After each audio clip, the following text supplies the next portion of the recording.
7 days 7 different one pot ரைஸில் இன்றைக்கி நம்ம டொமேட்டோ பிரியாணி தான் செய்ய போகிறோம்.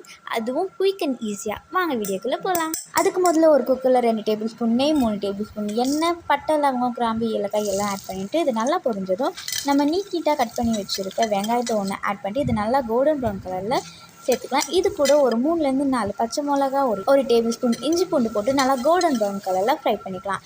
இது கூட நம்ம கட் பண்ணி வச்சுருக்க ஒரு தக்காளியும் நல்லா ஆட் பண்ணிட்டு நல்லா வதக்கிக்கலாம். இது கூடவே நம்ம தேவையான அளவுக்கு உப்பு, கரம் மசாலாவும் கொரியாண்டர் பவுடரும் 1/2 டேபிள் ஸ்பூன், ரெட் சில்லி பவுடரும் 1/2 டேபிள் ஸ்பூன் போட்டு நல்லா ஃப்ரை பண்ணிக்கலாம்.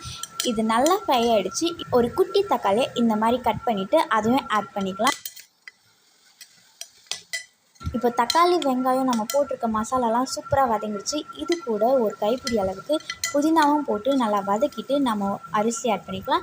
இப்போ நான் 1 கப் அளவுக்கு அரிசி ஆட் பண்ணிக்கிறேன். இதுக்கு ஒரு 3 கப் ஆஃப் வாட்டர் ஆட் பண்ணிக்கலாம். இது கூட உங்களுக்கு வேணும்னா நீங்கள் ஃபுட் கலரும் ஆட் பண்ணிக்கலாம். இது நல்லா கொதித்த உடனே ஒரு 3லேருந்து 4 விசில் போட்டு இறக்கினீங்கன்னா நம்ம சூப்பரான டொமேட்டோ பிரியாணி ரெடி ஆகிடுச்சு. இதை நீங்கள் மறக்காமல் உங்கள் வீட்டில் ட்ரை பண்ணி பாருங்கள்.